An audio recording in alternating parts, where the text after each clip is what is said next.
Australians are going to be saying to Prince Harry and Meghan Markle after this astonishing leak has just proved that the couple have been lying about the security costs on next week's fake royal tour. Why on earth should these two be given taxpayer-funded security in the first place? They are no longer working royals. Australian viewers of the Mark Dolan show don't want to see Harry and Meghan. The reason why it went down well in 2018, Paul, is because the Australian public didn't know Meghan Markle very well. Well, they know her now. And what do they know her to be? A gold-digging grifter. 40,705 Australians. That's the number flashing right now on a growing petition, and it's not slowing down anytime soon. The message on it is loud, clear, and impossible to ignore.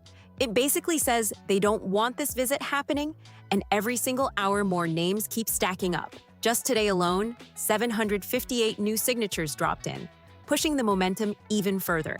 And this isn't aimed at just anyone. The focus is straight on Prince Harry and Meghan Markle. The full title makes it even sharper, calling for zero taxpayer funding and no official support tied to their private visit to Australia. No gray area, no confusion. Just straight-up pressure building in real time. This whole thing started quietly, too. A Sydney-based group called Beyond Australia launched it back on November 14th, 2025, and for months it barely moved, sitting around 200 signatures like nobody was paying attention. But then mid-March hit, and suddenly everything flipped. The numbers exploded. 10,000, then 30,000, now over 40,000. It went from unnoticed to unavoidable almost overnight. Behind the scenes, things got even more serious. Beyond Australia didn't just post the petition and sit back. They went directly to major leaders like Prime Minister Anthony Albanese, NSW Premier Chris Minns, and Victoria's Premier Jacinta Allen. And they asked one key question that keeps hanging in the air. Australians don't want them there. They're not interested. And they've raised a petition in Australia to say, look, if they do come, free country, but if they do come, they're coming as private citizens. This is not a royal tour, and we do not want a single penny of Australian taxpayers' money spent on the police protecting. Will even a single taxpayer dollar be used for this trip? So far, no clear answers, just silence and distance. Government agencies are already stepping back fast. The Prime Minister's office said they're not involved. Home Affairs echoed the same. And federal police aren't commenting on any protection details. Nobody wants to touch this situation publicly. And here's where it gets even louder. Not a single Australian politician has come out to defend the visit. Not one. That silence is hitting harder than any statement ever could, and people are noticing. Now, let's be real for a second. 40,000 signatures in a country of 26 million isn't some massive nationwide movement. Even the organizers admit that. But it's loud enough to shift attention, loud enough that every politician now has to act like they didn't see it. And that changes everything. Because back in 2018, the energy was completely different. Australia welcomed them with open arms, no hesitation, no pushback.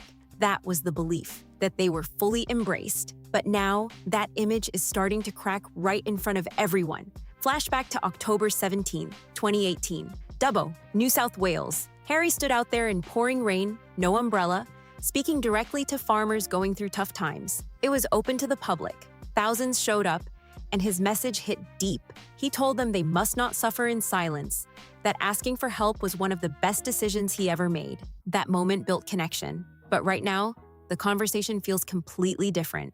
And the shift is impossible to ignore. This is the same Harry who, back in 2021, openly said that privilege can put blinders on people. These two are literally living a fantasy now. There's no royal visit. They don't even have a charity. This is all just a private money-making tool. The PR and the pomp and pageantry almost of being part of the royal family, but they don't really want any of the responsibility, do they? They like to turn up to events, have a few photos taken, look like the charming, lovely people that they wish to present themselves as, and then go home. Then go back to California. That moment stuck with a lot of viewers because it sounded honest, raw, and self-aware. But now fast forward to April 15th and 16th, 2026, and everything starts to feel a little different. The spotlight shifts to Melbourne Park, where a major event is set up.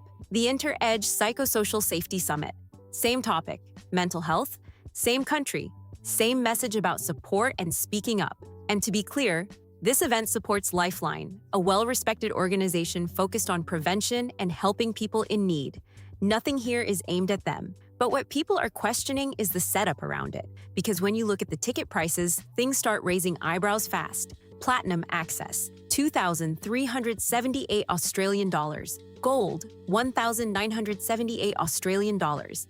Those numbers alone already put this event way out of reach for many everyday people. Then, suddenly, just 9 days before the summit on April 6th, 2 brand new ticket tiers quietly appear. A delegate pass for $997 and a virtual pass for $498. That delegate option cuts the gold price by more than half overnight, and people immediately started asking questions about why that change came so late. Reports picked up on it quickly, pointing out the shift. But neither the organizers nor Harry's team have stepped forward to explain anything publicly.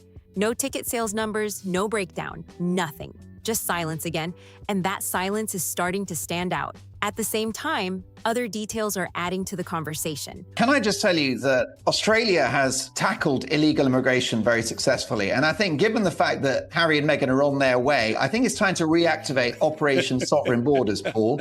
Airstrikes, get the boats out. And that probably is what keeps him going. He's so sad and miserable in his own life because he's basically Meghan's spare handbag that he just feels better when he, slags off, as you said. He loves criticizing everybody except for himself. Reports say Harry's speaking fee is sitting around 50,000 Australian dollars, lining up with what he reportedly earned at another major event earlier in the year.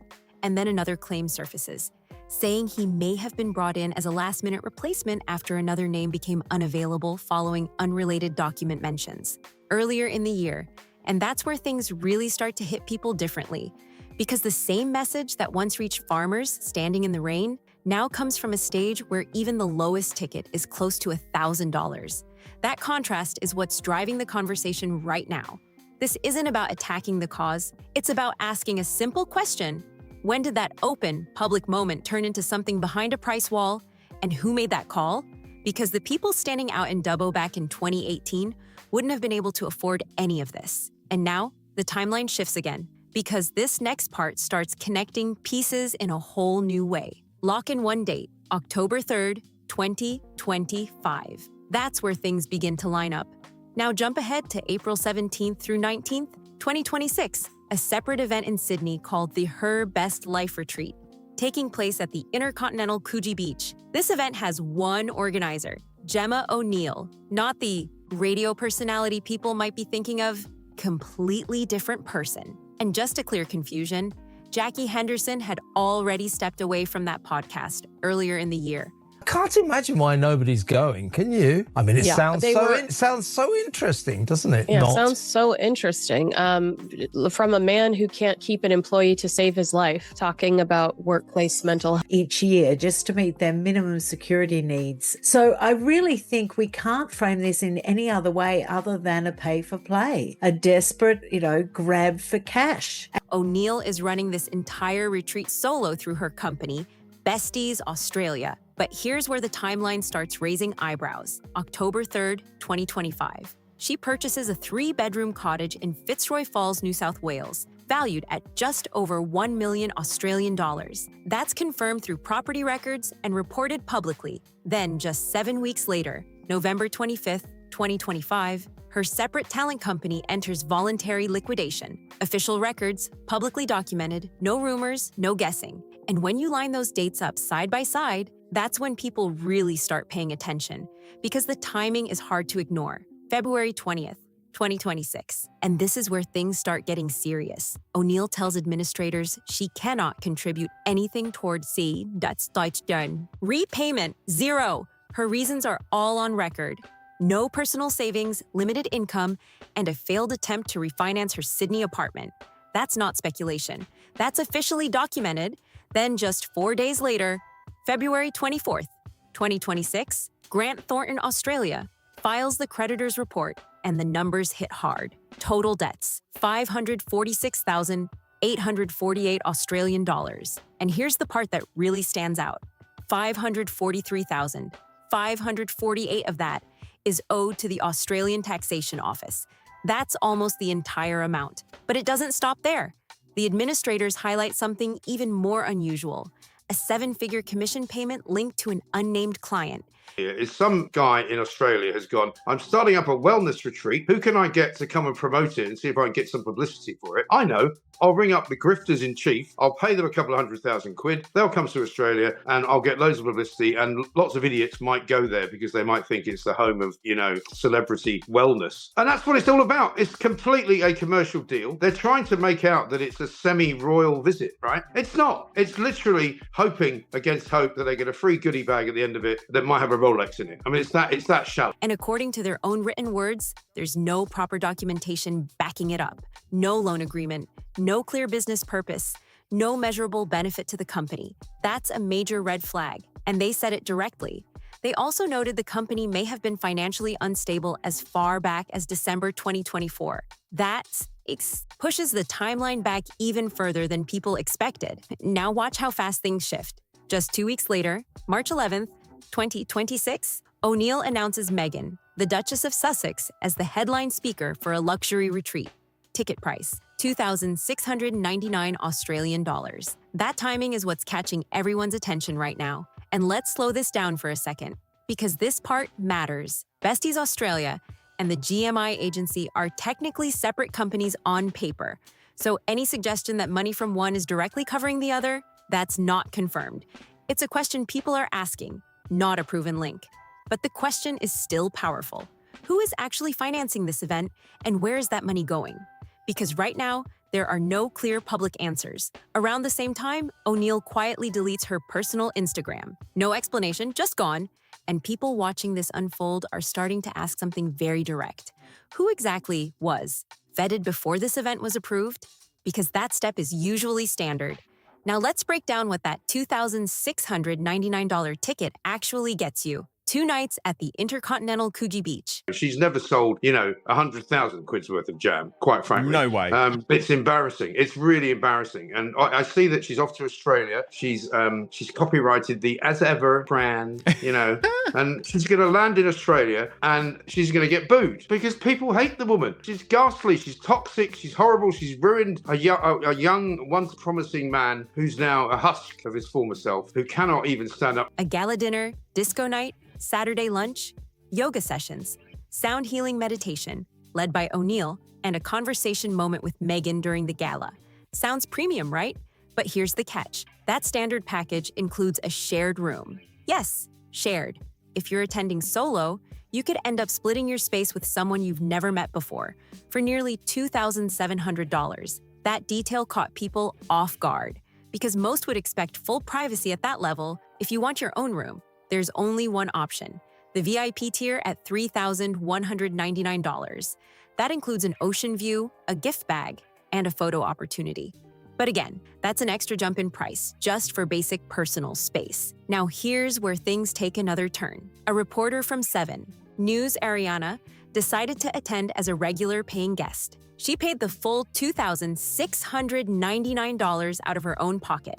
No special treatment. She made a simple request to keep her own room and receive a tax invoice.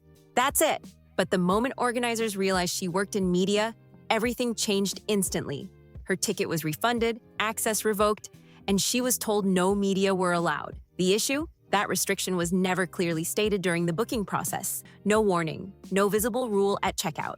Ariana later detailed the entire experience publicly, including emails, and the situation started gaining even more attention. At the same time, the event's sold-out status began to look a little unclear. As ever merchandise, I think she thinks we're, hicks down under that won't see through it all and be just so honoured that she's graced us with her spread. The spinning tawdry event will be for 300 women, and we estimate that Meghan will probably make £100,000 from that weekend. Okay, that's good money for... Earlier reports suggested all tickets were gone, but then suddenly, the website updates to say a handful of additional rooms have been released. That shift didn't go unnoticed. Online users quickly picked up on it, pointing out that it looked like organizers were trying to fill remaining spots. Others also noticed that the hotel dates stayed unavailable on the Intercontinental's own booking system for weeks, which raised another question about how much of the room block was actually filled. And when you step back and look at the full picture, it creates a very specific experience. You're paying over $2,600, flying into Sydney, and potentially sharing a room with someone you don't know. And if you happen to be connected to media in any way, you might not even make it through the door. That's why people are debating what this really is. Because for many watching, it feels less like empowerment and more like a controlled, high-priced meet and greet. Now, with all of that building at once, the petition, the ticket changes, the financial report, the media situation, the response finally comes. March 26th, a spokesperson speaks out publicly. The message is direct, the trip is privately funded, so the petition doesn't really change anything. Then comes the part that really got people talking. The statement points out that around 99.98% of Australians didn't sign the petition, suggesting that could imply broader support. But in the same breath, it calls that kind of assumption equally flawed. And that's what stood out the most, because it wasn't a clear defense or a straightforward answer. It felt more like a sharp, sarcastic response from a professional communications team trying to push back without fully engaging. And that tone, Morning yoga classes, sound healing, a manifestation session. What the hell is that? What's going on, Samara? Meghan is trading trash for cash at this point. That happens to work in a media career. No, sorry, we'll take your money, then we'll kick you out. It's honestly, this has just got disaster written. only added more fuel to the conversation that's already growing fast. That response. It didn't land quietly at all. It was aimed directly at over 40,000 people who had already taken time to sign that petition. And the reaction came fast. The very next morning, Beyond Australia fired back with one sharp line: silence does not equal consent. That message hit hard and spread even faster. Then more voices started stepping in. Royal. Biographer Tom Bauer went on record, saying this whole situation looks like it's being driven by money, calling it messy and uncomfortable.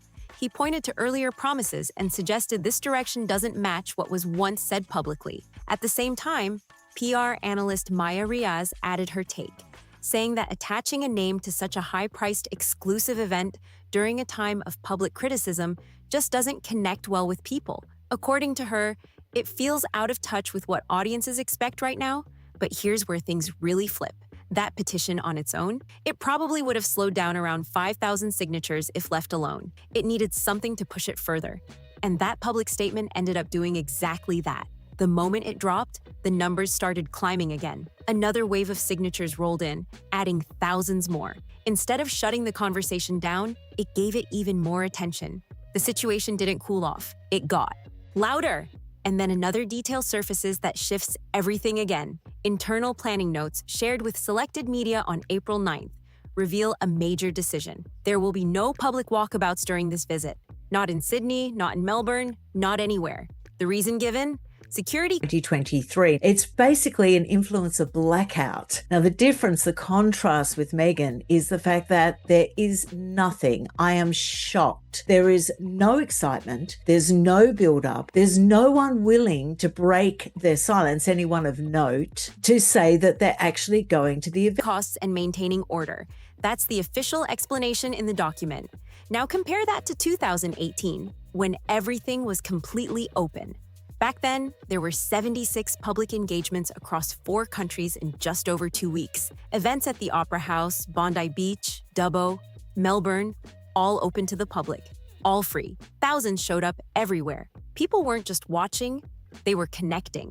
Emotional moments, huge crowds, unforgettable scenes. One moment in particular stuck with everyone. A young boy hugging Harry on camera, an image that became symbolic of that entire visit. But now, in 2026, the approach looks very different.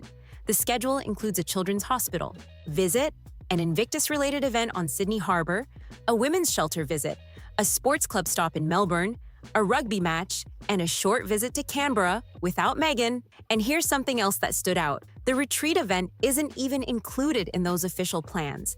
It's treated separately as a commercial activity and left completely off the main itinerary. That separation alone has people asking more questions, because everything now circles back to one central issue. Who is actually covering the costs? The petition focuses on taxpayer involvement. The retreat raises questions about private funding, and the official response says everything is handled privately. But for many watching closely, that answer doesn't fully clear things up. It leaves gaps, and those gaps are exactly what people are trying to understand. Back in 2018, the welcome was wide open. Crowds, energy, full access. It felt like the country was fully engaged. The ridiculousness of the petition. He said it was a stupid assertion. In their response, batting back, that Australians had dared to say, hang on a minute, we don't want our money being spent on these two. So they were very, very rude with the reaction. Any other normal person would have been like, oh, look, okay, look, I do understand there are concerns, but we will be paying our own way. No, they came out with quite a combative statement. That was very... Now in 2026, the situation feels completely different. There's a petition pushing back, a high-priced retreat under scrutiny, ticket changes raising eyebrows, and an official plan where the public isn't even invited to show up and interact. That shift is what people are focused on right now, because this no longer looks like the kind of open visit people remember. It feels controlled, limited, and very different from what came before. And this is where everything really comes together. Because when you step back and look at the full picture, it's not just one issue anymore, it's layers stacking on top of each other, all at once. And people are starting to connect those dots in real time. You've got the petition still gaining attention, refusing to fade out like most online campaigns usually do. Every day it stays active, it keeps the pressure alive, and it keeps the conversation right in front of the public. That alone changes the energy around this entire visit. At the same time, the pricing structure of these events is still being talked about everywhere. Not just the numbers themselves, but what those numbers represent. Because when access becomes limited to high-ticket tiers, people naturally start asking who the message is really for. Is it still meant for everyone, or only for those who can afford to be in the room? And that question keeps getting louder the more details come out, especially when you compare past moments that were open, public, and accessible to what's being presented now. That contrast is what's driving a lot of the reaction online. Then you bring in the financial timeline around the organizer, and that adds another layer people can't ignore. Back furiously saying, no, no, no. Okay, 32,000 people have signed this petition, but 25 million Australians haven't. So therefore, they're very popular. When they get to Australia, those two, they are going to get booed. Official reports, documented debts, and unanswered questions about funding, all happening just weeks before announcing a high-end event. Even without making any direct claims, the timing alone is enough to raise eyebrows. And people aren't just reacting randomly, they're paying attention to the sequence. What happened first, what came next, and how everything lines up. Because when events unfold this close together, it naturally leads to more scrutiny. Now add in the media situation, and things get even more complicated. A paying guest being turned away after being identified as a journalist, with no clear rules stated beforehand. That moment alone shifted the tone for a lot of viewers, because once access starts being controlled like that, people begin to wonder what exactly is being managed behind the scenes. Not in a dramatic way, just in a basic, common sense way. If everything is straightforward, why limit who gets to see it? That question hasn't been answered clearly, and that's why it keeps coming back into the conversation. Then there's the official communication, which instead of calming things down, seemed to do the opposite. The tone, the wording, the way the response was framed, it didn't settle the situation, it pushed more people to look closer. And once that happens, it's hard to reverse, because attention doesn't just disappear, it grows. The more people start digging, the more angles they find to talk about. Now think about the decision to remove public walkabouts entirely. That's a huge shift from what people remember. Those moments were a big part of building connection before. They were the part where everything felt real and direct. Without that, the entire visit starts to feel different, more structured, more controlled, less interactive.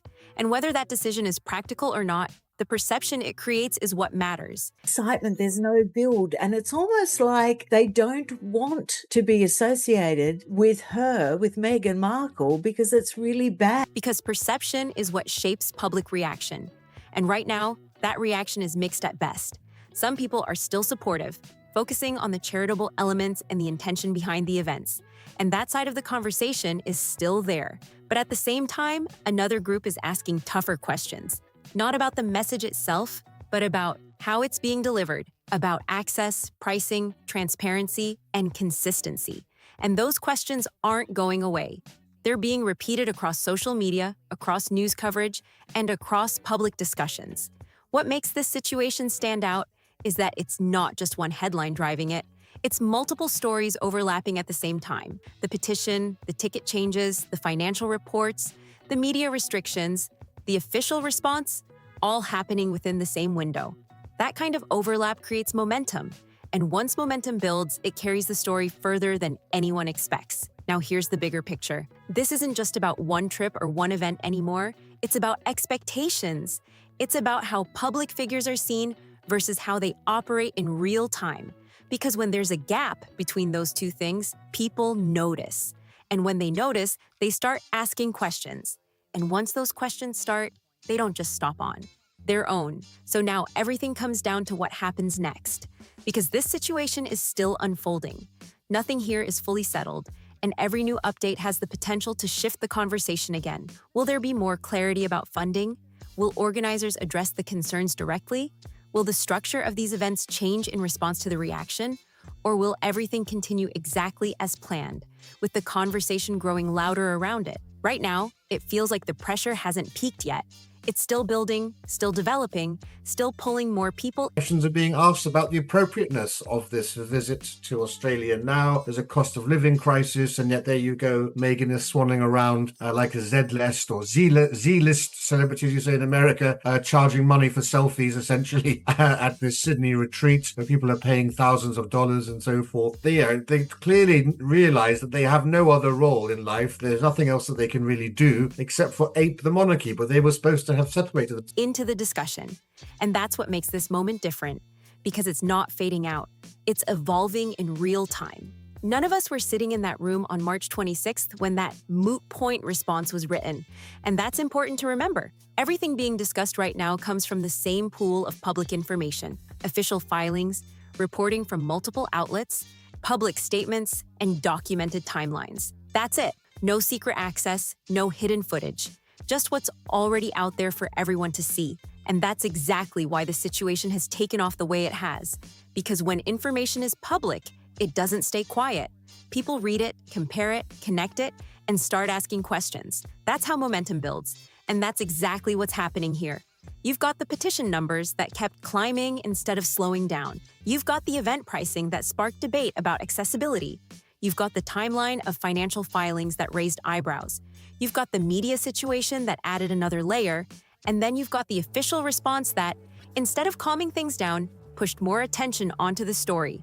All of these pieces exist on their own, but when you put them together, that's when the bigger picture starts forming, and that's the part people are focusing on now. Because this isn't about jumping to conclusions, it's about looking at what's been presented and asking how it all fits together. That's a fair question. Anyone following along is naturally going to do the same thing. Now here's where things get even more interesting. That February 24th creditors report, the one that's already been mentioned. Two cretins literally accused the British royal family of institutional racism as Prince Philip lay on his deathbed as the late Queen Elizabeth II was battling bone cancer. Prince William will never forgive them, and you want to bring them back to us at a time, by the way, when their charity ventures still has a detail that hasn't been fully unpacked in most conversations. A 7-figure commission payment, not a small number, a major one. And according to the administrators themselves, there was no clear contract tied to it, no documented agreement, no outlined purpose explaining why it was made. That's not an outside opinion. That's written directly in the report.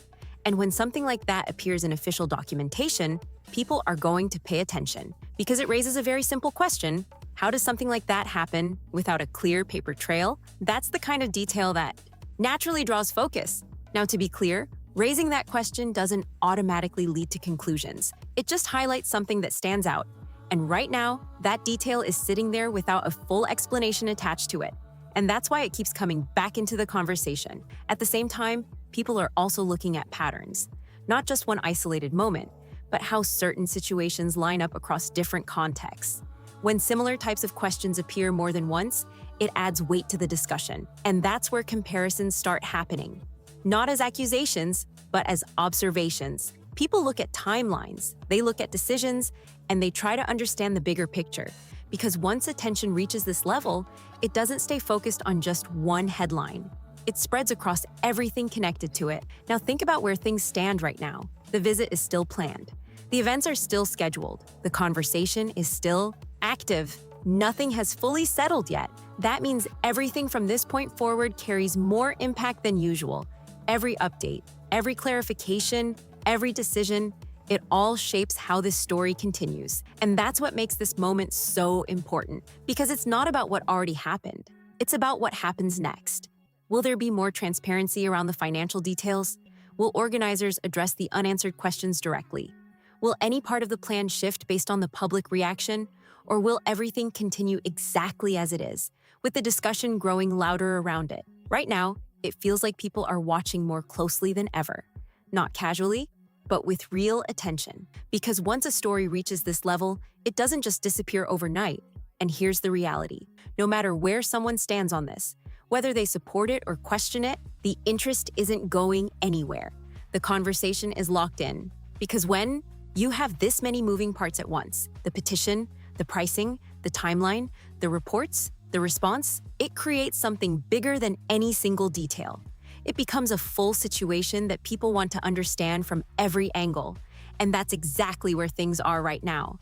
So as this continues to unfold, one thing is clear: this isn't finished yet, not even close. There are still pieces that haven't been fully explained, still questions that haven't been fully answered, still developments that could shift everything again. And that's why the next update matters so much. Because buried inside that same February 24th report, that same document people are still going through, there are details that haven't even been fully broken down yet. Details that could add even more context to everything that's already been discussed. And when those details come into focus, that's when the story could take another turn. So if you've been following this from the start, you already know. This is one of those situations where every new piece changes how the whole thing looks. If this breakdown gave you a clearer picture, make sure you like, subscribe, and share this with someone who's been trying to figure it out too. Drop your thoughts in the comments, because this conversation is far from over. Stay locked in, because the next one goes even deeper into the details that haven't been fully unpacked yet, and you don't want to miss what comes next. See you on the next one.